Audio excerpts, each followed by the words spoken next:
Capítulo 7. O momento certo. No campus da Universidade Laurentian, no Canadá, a saleta de Michael Persinger, no porão, era conhecida como a Câmara do Céu e do Inferno. A antiga cabine de som, agora sala C002B, era uma relíquia dos anos 1970 e a sua decoração original estava intacta, com dois enormes alto-falantes revestidos de nylon e um carpete áspero com salpicos cor de abóbora. A única peça de mobília era uma poltrona de poliéster castanha cheia de manchas. Mais de 2.000 pessoas haviam ocupado aquela poltrona em completa escuridão, tendo na cabeça uma adaptação de capacete de motociclista amarelo, entregando o total controle de sua vida durante meia hora aos cientistas que estavam do lado de fora, numa cabine envidraçada. O neurocientista Persinger era o deus da sala C002B. Havia-se tornado especialista em manipulação de ondas cerebrais para produzir uma experiência divina, ou, como ele dizia, sentir presenças. Usando poucos comandos digitados no computador, ele transmitia instruções ao capacete para enviar um nível baixo de campos magnéticos que atravessavam os lobos temporais do voluntário e mudava abruptamente as emissões para os dois lados do cérebro para dar mais relevo à natureza transcendente e, às vezes, horripilante da experiência. Pessoas naquela poltrona já tinham visto Jesus, a Virgem Maria, Maomé, monges encapuçados, cavaleiros em brilhantes armaduras e uma deidade nativo-americana chamada Sky Spirit. Houve experiências fora do corpo e de quase morte. Um jornalista foi transportado ao momento passado mais transcendente da sua vida. A primeira vez em que deitou os olhos nos seios perfeitos de uma colega de escola. Nem todos encontravam Deus. Visualizaram alienígenas, abduções e até um ritual satânico. Um voluntário, aterrorizado pela visão de um imenso par de olhos e cheiro de enxofre queimado, desvencilhou-se do capacete, arrancou a venda e os fones de ouvido e mal a porta de 230 kg foi aberta, ele se escafedeu apavorado. Segundo Persinger e seus assistentes, a natureza da experiência dependia de um jogo de dados psicológico conforme a sensibilidade da amígdala esquerda comparada à da sua contraparte do lado direito do cérebro. Se a esquerda é mais sensível e se a pessoa recebe ondas magnéticas através dela, a visão é celestial. Quem tem a má sorte de nascer com a amígdala direita mais sensível, vê o inferno. Persinger tinha uma paixão singular pelas influências sutis da geologia e da meteorologia sobre a biologia humana, particularmente sobre os circuitos elétricos cerebrais.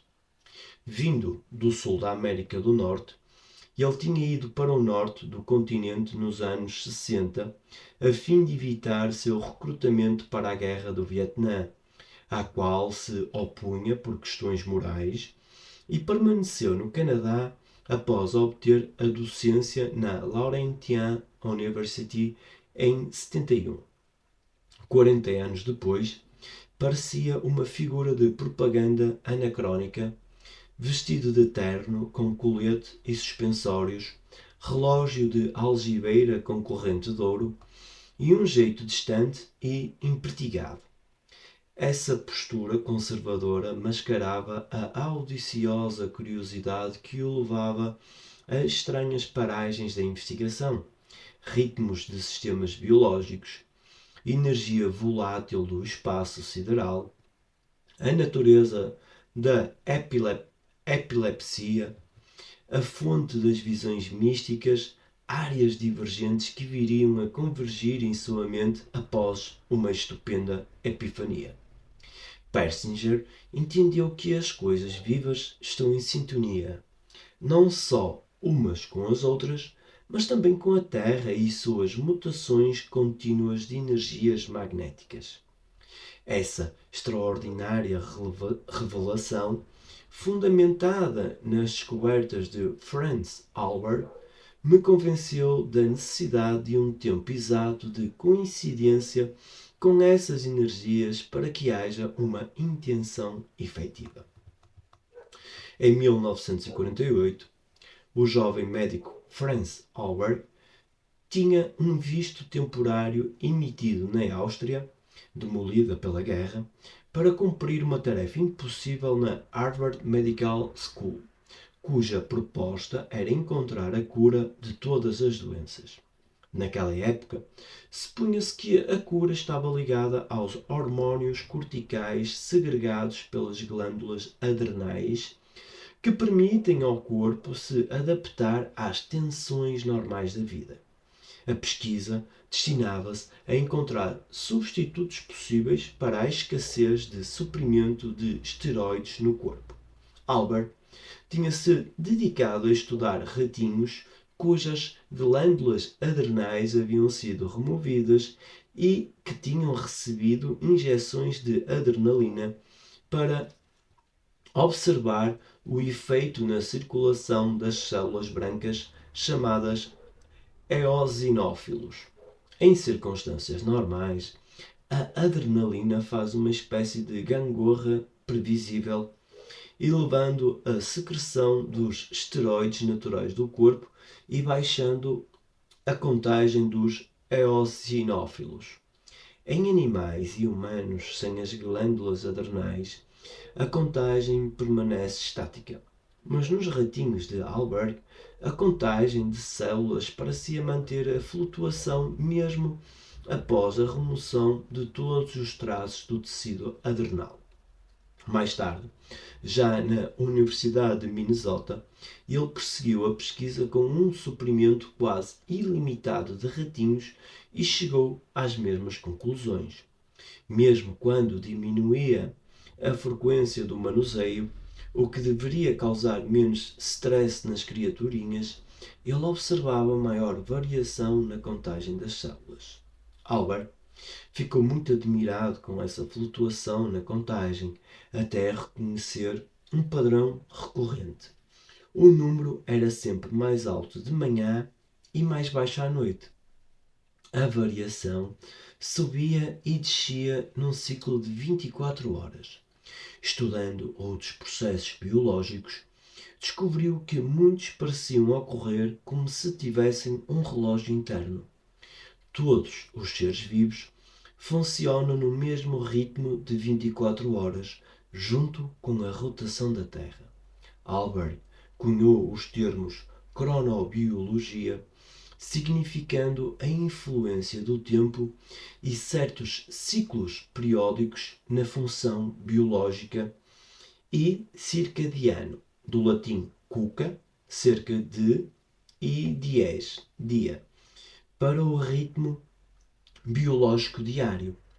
Ele criou o Chronobiology Laboratories na Universidade de Minnesota e ficou conhecido como o pai da cronobiologia. Como foi descoberto em seu laboratório, a cronobiologia não é algo aprendido ou adquirido, mas sim uma característica própria dos organismos, uma propriedade inerente à vida. Além do ritmo circadiano, Albert descobriu também que os seres vivos seguem outros ritmos periódicos. Ao observar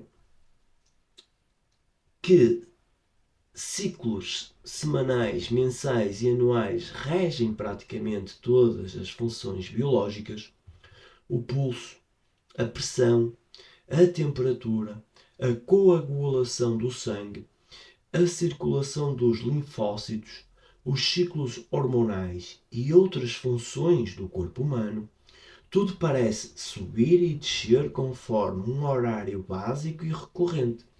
E esses ritmos não se restringem aos humanos, mas estão presentes em toda a natureza e se evidenciam até em fósseis de organismos unicelulares que existiam havia milhões de anos.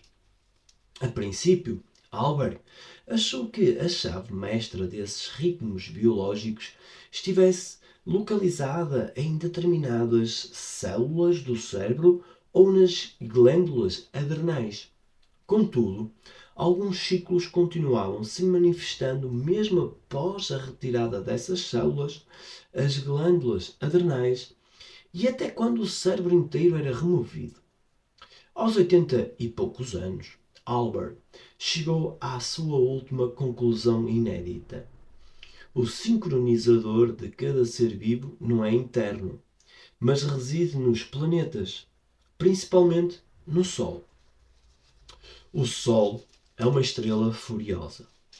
Essa descomunal bola de gases com temperatura externa de mais de 6.000 graus Celsius está cercada pelos fortes campos magnéticos da atmosfera solar, o que é uma boa receita para explosões periódicas, porque os gases se avolumam e são interceptados pelos campos magnéticos da superfície.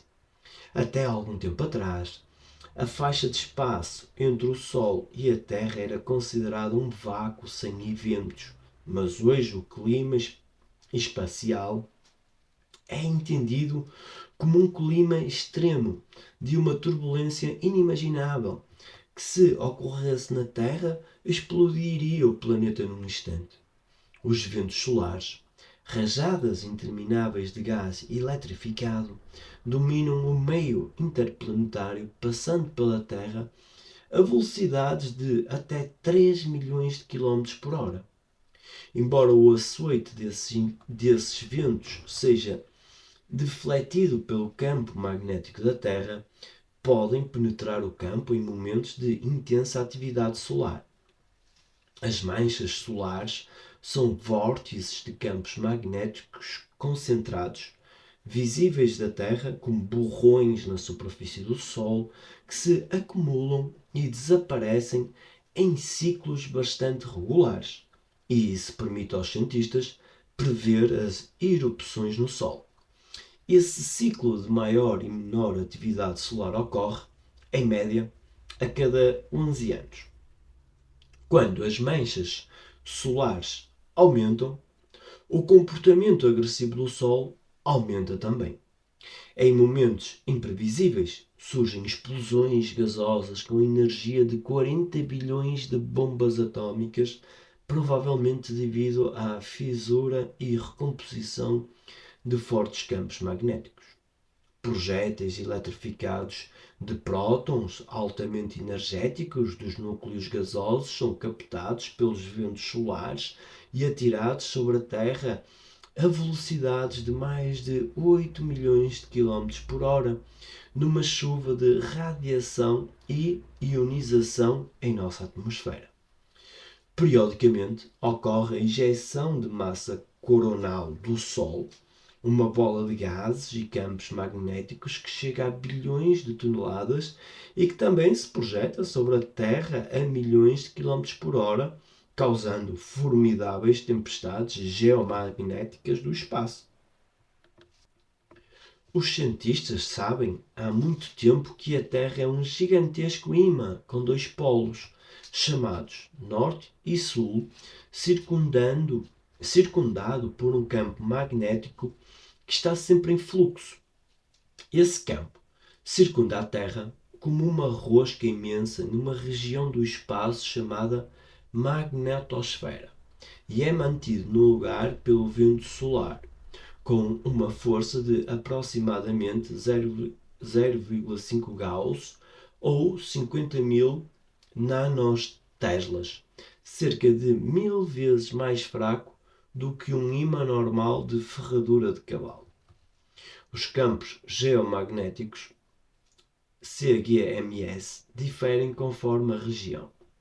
E em tempos variados, qualquer mudança no sistema solar, a atividade do Sol, o movimento dos planetas, a oscilação diária da Terra em rotação ou as mudanças geológicas na Terra a presença de lençóis de água subterrâneos ou movimento no núcleo liquefeito do interior do planeta podem alterar diariamente a força dos CGMS da Terra, ou seja, os campos geomagnéticos. As tempestades no espaço transferem parte da energia do vento solar para a magnetosfera da Terra, provocando flutuações fortíssimas de direção e velocidade nas partículas do campo magnético da Terra. Segundo a National Oceanic and Atmospheric Administration, NOAA, que monitora esses padrões voláteis do clima espacial, as tempestades geomagnéticas ocorrem em aproximadamente um terço do tempo de cada ciclo solar e quase a metade delas são graves a ponto de interferir com a tecnologia moderna. Tempestades de magnitude G5, que é o grau máximo da escala NOAA, podem interromper partes do fornecimento elétrico, do fluxo de adutoras, dos sistemas de comunicação de alta tecnologia e desorientar naves espaciais e satélites de navegação. Em março de 1989, uma dessas tempestades deixou 6 milhões de pessoas sem eletricidade durante 9 horas em Montreal. Quando Albert fez suas descobertas, já se sabia que as tempestades geomagnéticas tinham um efeito profundo no movimento e na orientação de animais, como os pombos e os golfinhos, que usam o campo geomagnético na navegação. Os biólogos expunham que o fraco campo magnético da Terra pouco influenciava os processos biológicos básicos, principalmente porque os seres vivos estão expostos diariamente a campos magnéticos e eletromagnéticos muito mais potentes gerados pela tecnologia moderna. Mas no curso da investigação das consequências de voos espaciais para a saúde, o governo soviético revelou evidências de que os campos geomagnéticos naturais, principalmente os de frequência extremamente baixa, abaixo de 100 Hz, têm um efeito pronunciado em praticamente todos os processos químicos e celulares dos seres vivos. Quando os cientistas russos do Space Research Institute da Russian Academy of Science estudaram os efeitos do clima espacial nos cosmonautas enviados ao espaço, descobriram que a síntese de proteínas em células bacterianas é altamente suscetível a mudança nos campos geomagnéticos e que essa perturbação na síntese de proteínas afeta também os micro-organismos humanos. As perturbações geomagnéticas influenciam a síntese de micronutrientes das plantas e até as algas unicelulares reagem ao fluxo do ciclo solar. As plantas e micro-organismos são tão sensíveis a essas mudanças que foram usados pelos pesquisadores russos como barómetros das perturbações geomagnéticas. Os cientistas soviéticos descobriram também que, se os astronautas sofriam parada cardíaca, era durante uma tempestade magnética. Também na Terra, as doenças pareciam acompanhar a atividade geomagnética espacial. As doenças e as mortes aumentavam nos dias de tempestade magnética. Mas, dentre todos os sistemas corporais, o mais afetado pelas mudanças das condições geomagnéticas solares era o ritmo cardíaco. Os cientistas do Space Research Institute acompanharam o funcionamento do coração de voluntários saudáveis por todo um ciclo solar, comparando com a evolução das manchas solares e outras atividades geomagnéticas no mesmo período. O coração mais saudável é o que apresenta maior variação de ritmo. Na pesquisa russa, as maiores variações ocorriam em períodos de menor quantidade de atividade solar. enquanto que a variabilidade do ritmo cardíaco, VRC, diminuía durante tempestades magnéticas. As perturbações na variabilidade do ritmo cardíaco afetam principalmente o sistema nervoso autónomo, que mantém o corpo funcionando sem qualquer intervenção consciente. Uma VRC, que é uma variabilidade do ritmo cardíaco, baixa, aumenta o risco de infarto e de doenças coronarianas. Quando há um aumento da atividade geomagnética, a viscosidade ou espessura do sangue aumenta também drasticamente, às vezes atingindo o dobro, e a corrente sanguínea fica mais lenta. A morte súbita por problemas cardiovasculares também parece estar associada à atividade geomagnética devida ao Sol. O número de infartos sobe e desce conforme o ciclo de atividade solar. O maior número de mortes súbitas por problemas cardíacos ocorre em dias de tempestade magnética. O próprio Albert descobriu um aumento de 5% de infartos em Minnesota em tempos de pico de atividade solar. Não é de surpreender que sistemas biológicos como o dos humanos sejam sensíveis a sinais externos como as perturbações geomagnéticas. Os campos magnéticos são causados pelo fluxo de elétrons e átomos carregados, chamado íons, e cada vez que as forças magnéticas mudam, elas alteram a direção do fluxo desses átomos e partículas. Sabendo-se que os organismos vivos são compostos de partículas, como os elétrons, qualquer grande mudança da direção magnética pode alterar significativamente os processos biológicos. Quando Albert entendeu o efeito do campo geomagnético sobre os seres vivos, renomeou o trabalho de sua vida como cronoastrobiologia, que são os ritmos biológicos afetados pelos astros. O Sol seria um metrónomo gigantesco, acertando os compassos da vida. Persinger estava mais interessado em investigar os efeitos geomagnéticos no cérebro. Pesquisadores no bloco soviético também tinham descoberto que o clima espacial pode afetar os processos neurológicos. Cientistas da Azerbaijan National Academy of Science, em Baku, usaram um equipamento especial que permitia monitorar continuamente a atividade elétrica do coração e do cérebro de alguns voluntários saudáveis e comparar esses ritmos com aqueles do campo eletromagnético da Terra. Eles descobriram que a atividade geomagnética tinha forte influência sobre o funcionamento do cérebro, tanto que em dias de tempestades magnéticas os gráficos de EEG ficavam desestabilizados. A turbulência geomagnética também afeta o equilíbrio entre certas partes do cérebro e rompe comunicações dentro do sistema nervoso, superativando certos aspectos do sistema autónomo e diminuindo outros. A atividade solar afeta também o equilíbrio mental. Como Persinger descobriu, quanto mais instáveis as condições climáticas no espaço, maior o número de pacientes hospitalizados por distúrbios nervosos e maior o número de tentativas de suicídio. As perturbações geomagnéticas parecem ter relação com o aumento de distúrbios psiquiátricos generalizados. Mesmo os que já sofrem de doença mental ficam mais agitados em dias de tempestades magnéticas.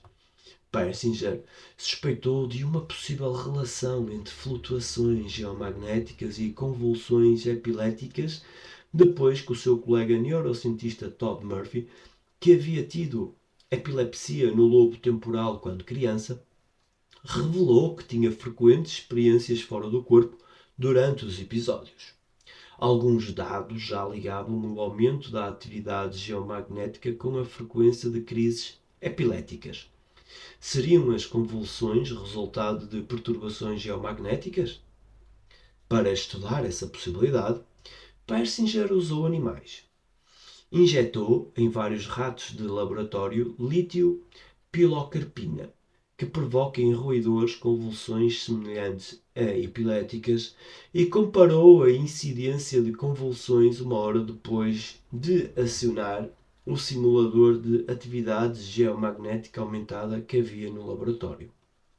Os resultados indicavam que a crise epilética tem maior probabilidade de ser desencadeada quando a atividade geomagnética ultrapassa certo limiar. As convulsões ocorriam com maior frequência cada vez que a atividade geomagnética excedia 20 nanoteslas. Persinger descobriu uma relação entre morte súbita causada por epilepsia ou sem motivo aparente e altos níveis de atividade geomagnética. Afinal, a morte súbita sem motivo aparente deveria ter uma explicação racional. Pessoas com constituição mais fraca estão à mercê da incessante atividade solar. Fortes campos geomagnéticos também parecem afetar profundamente a aprendizagem, geralmente para melhor. O aumento dessa atividade acentua a memória. Ratos expostos a campos geomagnéticos aprendiam mais rápido a sair dos labirintos. Grandes flutuações na atividade solar têm efeitos sutis no comportamento e no desempenho de seres humanos em ações que exigem habilidade. O psicólogo Dean Radin examinou o efeito de CGMS no boliche, acompanhando o desempenho de jogadores em várias ocasiões, e comparou os pontos obtidos com a atividade geomagnética nos mesmos períodos. Grandes flutuações na véspera dos jogos pareciam causar resultados mais irregulares, com uma variação de 41% na pontuação dos jogadores em comparação com o número de pontos obtidos em dias de estabilidade geomagnética. Outras pesquisas demonstraram que, quanto maior a mudança no campo geomagnético da Terra, maior o número de infrações de trânsito e acidentes de trabalho. O maior determinante parecia ser uma grande mudança na atividade geomagnética, passando da turbulência à calma e vice-versa. Apesar da desestabilização periódica, a exposição ao aumento e diminuição da atividade geomagnética diária parece ser essencial à vida na Terra. O Solar Terrestrial Influence Laboratory da Bulgarian Academy of Science em Sofia realizou experimentos biológicos a bordo da Estação Espacial Soviética Mir para investigar o que acontece aos cosmonautas privados de contacto com o campo geomagnético da Terra enquanto estão no espaço. Os cientistas construíram um vácuo geomagnético, uma câmara de descompressão de 6 metros de aço inoxidável, bloqueando parcialmente o campo geomagnético natural da Terra, onde foram encerrados 7 jovens saudáveis e seus processos corporais analisados. Dentro da câmara de descompressão, os jovens apresentaram várias perturbações na atividade das ondas cerebrais e o sono inquieto, com poucos períodos de sono profundo. O contacto com campos geomagnéticos pode desempenhar um papel fundamental no equilíbrio do sistema nervoso. De fato, as pequenas flutuações geomagnéticas da Terra têm um efeito profundo nos dois principais motores do corpo, o coração e o cérebro. Persinger continuou pesquisando para descobrir outros efeitos geofísicos extraordinários nos seres humanos. Os fenómenos eletromagnéticos e geomagnéticos resultantes de movimentos das placas tectónicas, de terremotos, de níveis excessivamente altos de chuvas e até luminosidades eletromagnéticas, que são luzes no céu, todos podem estar a estimular certas partes do cérebro que produzem alucinações. E entre 1968 e 1971, mais de 100 mil pessoas relataram visões da Virgem Maria acima de uma igreja em Seitão, no Egito.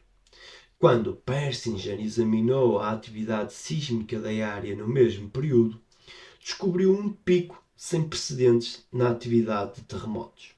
Às vezes, os efeitos eletromagnéticos são produzidos pelo homem. Persinger estudou uma mulher católico-romana com trauma cerebral prévio que relatava receber todas as noites a visita do Espírito Santo.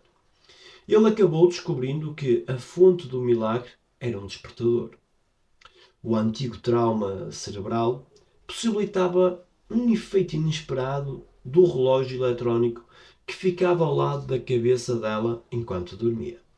Persinger queria averiguar se era possível reproduzir esses tipos de perturbações geomagnéticas em laboratório. Seu colega Stan Corren modificou e conectou um capacete de motociclista, mais tarde chamado de capacete Corren, de modo que enviasse campos magnéticos complexos de baixíssima frequência, mais ou menos a quantidade emitida por um telefone, em direções precisas. Os participantes colocavam o capacete e iam para a câmara acústica da sala C002B, especialmente adaptada para bloquear ruídos eletromagnéticos. Uma vez ligado, o capacete produzia o que Persinger denominou transientes do lobo temporal, algo possivelmente similar a microconvulsões, episódios muito pequenos de alterações nos padrões de descarga neuronal. Isso produzia no cérebro, virtualmente, o mesmo efeito que a exposição a um aumento da atividade geomagnética ambiental. Ao fim de algum tempo, Persinger começou a reconhecer os padrões. As ondas cerebrais dos participantes entravam em ressonância com os campos magnéticos complexos e permaneciam em sincronia por até 10 segundos depois que ele desligava o capacete. Por meio de tentativa e erro, ele descobriu que as regiões cerebrais mais sensíveis aos efeitos eletromagnéticos e geomagnéticos são os lobos temporais direitos. O envio de campos magnéticos pulsantes de nível baixo, 1 microtesla, sobre o hemisfério direito baixava as ondas cerebrais para o ritmo alfa e vice-hertz, mas somente no lado direito. A consciência do eu e a consciência do outro estão alojadas nos dois lobos temporais, especialmente no hemisfério esquerdo, onde estão localizados os centros da linguagem. Para funcionar normalmente, os lobos temporais direito e esquerdo precisam trabalhar em harmonia. Se alguma coisa afetar esse equilíbrio, o cérebro sente outro ser e cria uma alucinação. Como Persinger descobriu em seus experimentos, a estimulação do lobo temporal direito gera uma consciência, presença ou sentimento de visões espirituais, boas ou más. Campos magnéticos visando ao mesmo tempo a amígdala cerebral dão um colorido de intensa emoção à experiência, tal como acontece nas experiências espirituais. Ao estimular primeiro um lado da amígdala e depois o outro, Persinger descobriu que podia aumentar a feição emocional da experiência. Os voluntários que usaram o capacete de Corren tiveram experiências de epifanias divinas, aparições, sensações de estar fora do corpo e houve até uma alucinação satânica puramente através de estimulação lobo-temporal. A natureza da experiência depende muito da história pessoal do sujeito. Experiências negativas na infância tendem a aumentar a sensibilidade do lobo temporal direito, e quem teve muitas dessas experiências tende a sentir coisas negativas quando está usando o capacete. Uma pessoa mais feliz, com o lobo temporal esquerdo mais sensível, tem maior probabilidade de sentir uma presença divina. Deve ter sido tentador para Persinger concluir que toda a experiência espiritual é uma alucinação induzida pelo geomagnetismo, exceto por um fato desconcertante. A percepção extrasensorial e outras capacidades psíquicas parecem ser mais agudas durante certos tipos de atividade geomagnética. Quando a Terra está calma e o fluxo geomagnético está em alta, a percepção extrasensorial e a telepatia aumentam. Até pequenas mudanças ambientais, desde variações leves no clima a padrões solares, parecem ter um profundo efeito na percepção extrasensorial e na capacidade de vidência. O oposto acontece com a psicocinese, a capacidade mental de mudar a matéria física.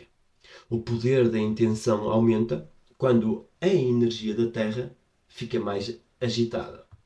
Nos anos 1970, Persinger conseguiu testar os efeitos da atividade geomagnética na telepatia durante o sono. Em associação com o renomado parapsicólogo Stanley Krippner, então diretor de um laboratório de estudos de sonhos no Maimonides Medical Center em Nova York, Krippner tinha aperfeiçoado um protocolo experimental para investigar telepatia, vidência, premonição nos sonhos durante o sono profundo, usando pares de voluntários. Enquanto um dos parceiros dormia, o outro ficava numa sala separada, concentrado numa imagem que tentaria transmitir para ser incorporada ao sonho do que dormia. Ao acordar, os participantes descreviam detalhadamente os sonhos que tiveram, para determinar se continham alguma semelhança com as imagens enviadas. Persinger e Krippner constataram que os participantes se saíam melhor em alguns dias do que em outros.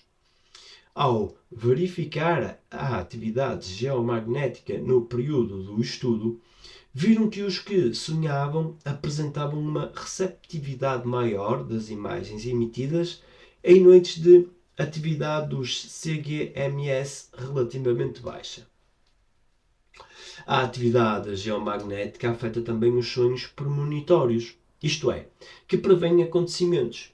Dr. Alan Vaughan, vidente famoso por seus sonhos premonitórios ricos em detalhes, mantinha detalhadas anotações diárias de seus sonhos a fim de compará-los a eventos futuros.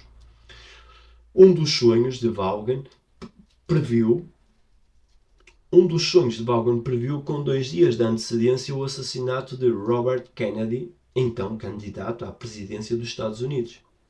Um exame climático nas noites em que Vaughan teve 61 desses sonhos premonitórios mostrou que a atividade geomagnética estava significativamente mais calma nas noites em que teve as revelações mais acuradas em seus sonhos.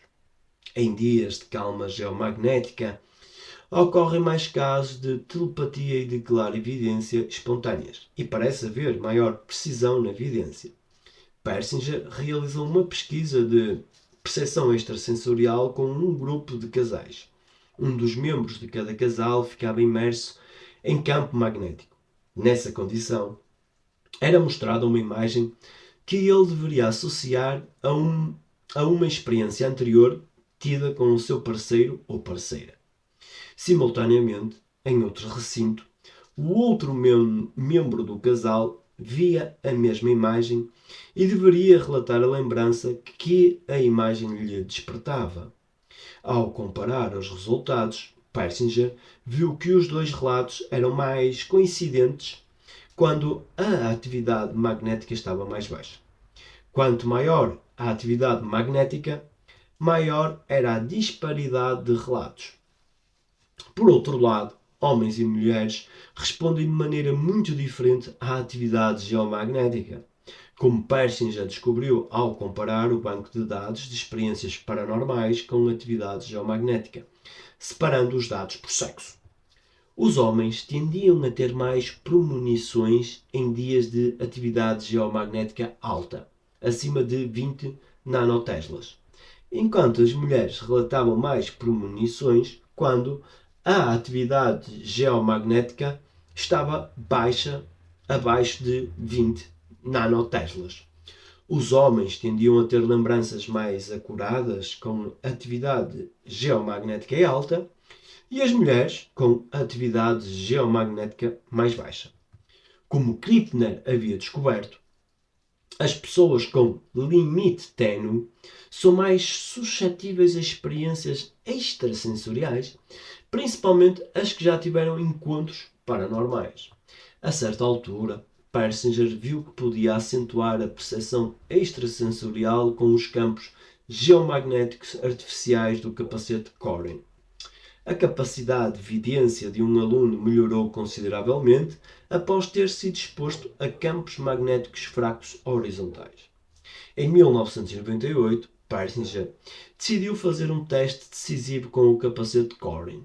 Seria possível interromper a capacidade de um dos maiores videntes do mundo? E convidou Egon Swann para ir ao laboratório no porão. Swann, então com 68 anos, mostrou que continuava a fazer proezas extrasensoriais ao descrever em minúcias as imagens de fotos selecionadas aleatoriamente e colocadas em envelopes fechados guardados em outra sala. Mas depois que Persinger banhou as fotos em campos magnéticos complexos, a acurácia das descrições de Swann caiu de repente. Os campos mais destrutivos tinham sinais diferentes de formas de ondas em fases variadas. Isso sugeria que Swann captava a informação em forma de onda e que os sinais eram facilmente interrompidos pelos campos magnéticos que perturbavam sua coerência. Como Gary Schwartz também descobriu, a informação transmitida ou recebida por seres humanos deve ter um forte componente magnético. A evidência de Persinger me convenceu de que a atividade geomagnética influencia a clareza de nossa recepção de informação quântica. Mas os campos geomagnéticos afetariam também a força de nossas transmissões e seu efeito no mundo físico? A pesquisa de Stanley Krippner oferece algumas pistas. Para testar a hipótese de que a psicocinese tem maior ocorrência nos dias em que a Terra está ruidosa, Krippner levou sua equipa numa visita ao sensitivo brasileiro Amir Hamaden, conhecido por sua extraordinária capacidade psicocinética. Compararam o período das atividades psicocinéticas de Hamaden com as flutuações geomagnéticas na área de Brasília, onde se deram as sessões e mediram o pulso e a pressão do sensitivo. A equipa encontrou uma relação significativa entre os efeitos de Hamaden e o índice geomagnético diário de todo o hemisfério sul. Por exemplo, as maiores façanhas de Hamaden ocorreram em 10 e 15 de março, que foram os dias de maior atividade geomagnética, e nada de extraordinário foi produzido em 20 de março, o dia de maior calma geomagnética daquele mês. As habilidades psíquicas de Hamaden eram precedidas por um aumento da pressão sanguínea na diástole, a pressão do sangue que retorna ao coração, e um aumento do ruído geomagnético. Talvez a atividade geomagnética provoque mudanças no cérebro do coração antes que a pessoa transmita informação capaz de afetar a matéria física. É interessante notar que, assim como os casais no estudo do amor, os efeitos psicocinéticos mais poderosos se antecipavam a uma forte influência, nesse caso, o fluxo geomagnético. Numa das sessões, duas medalhas religiosas se materializaram subitamente na sala onde estavam Amiden e os pesquisadores, parecendo ter caído do teto, e o evento foi seguido por um aumento repentino no campo geomagnético da área. Será que os humanos podem antecipar esse ruído geomagnético? Nesse caso, essa janela antecipatória lhes proporciona mais poder psicocinético que o normal? O psicólogo William Braud conduziu alguns estudos curiosos, abordando o efeito de campos geomagnéticos sobre a intenção, ao pesquisar se altos níveis de atividade geomagnética tinham relação com o poder de influência remota. Braud pesquisou o efeito de envio de intenção a células de sangue humano e a outra pessoa, como Krippner. Ele constatou que o sucesso da intenção está ligado ao solo barulhento, produzindo alta atividade geomagnética. Além da atividade solar, outros fatores ambientais devem ser considerados na avaliação dos melhores momentos para enviar intenção. Vários cientistas, inclusive Persinger, viram que certos dias e certos momentos do dia influenciam a percepção extrasensorial e a psicocinese. Os melhores resultados ocorrem por volta de 1 hora da tarde do tempo sideral local, que é o tempo medido pela relação de um lugar da Terra com as estrelas, não com o Sol. O tempo sideral local é calculado pelo ângulo da hora do equinócio vernal, onde o plano formado pela linha do Equador intercepta o plano da órbita da Terra, como se fosse medido no céu. Os efeitos psicocinéticos parecem ser maiores a cada 13 dias, nas ocasiões em que o vento solar está modulado. Vale a pena também evitar períodos de baixa visibilidade e ventos fortes, condições que produzem alta percentagem de íons com cargas elétricas no ar. Um íon se forma quando uma molécula encontra energia suficiente para libertar um elétron. Os íons são criados também por chuvas, pressão do ar, forças emitidas por uma queda de água e pela fricção de grandes volumes de ar se movimentando rapidamente sobre uma massa terrestre. Em fenómenos como o El Niño ou a Santa Ana, no sul da Califórnia. Os íons, tanto positivos como negativos, equivalem a um minúsculo pulso de eletricidade estática e o ar que respiramos é feito de bilhões dessas cargas minúsculas. Um ar limpo contém de 1500 a 4000 íons por centímetro cúbico e de preferência numa razão ligeiramente maior de íons negativos para positivos. 1,2 para 1. Mas os íons são muito instáveis. Em nossa era industrializada, onde vivemos a maior parte do tempo em ambientes fechados, cheios de cargas eletromagnéticas geradas pela poluição e por origens artificiais, esse número ideal cai drasticamente e modifica essa proporção. Assim, à exceção do mais robusto dentre nós e que passam boa parte da vida ao ar livre, vivemos inalando um nível muito baixo de íons com uma indesejável predominância de íons positivos. Viver sem essas cargas iónicas não é muito bom para nós, nem para a nossa capacidade de receptores e emissores. Pesquisas na Califórnia e em Israel mostraram que baixas concentrações de íons, tanto de carga positiva como negativa, produzem menos frequências alfa no cérebro humano e que elevações súbitas dessas cargas podem provocar mudanças rápidas e notáveis nas ondas cerebrais. A pesquisa de Persinger oferece grande volume de evidências de que a frequência magnética afeta a nossa capacidade de sintonizar e transmitir e afeta também as regiões do cérebro que recebem a informação.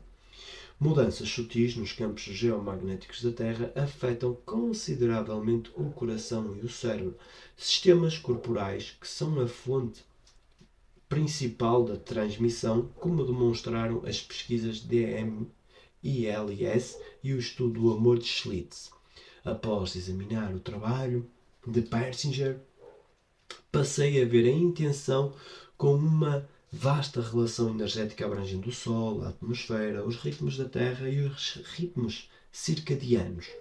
Para enviar efetivamente a intenção, precisamos levar em conta essas energias. Persinger colaborou muito ao localizar não só o melhor canal da intenção, mas também os melhores momentos para ligar esse canal.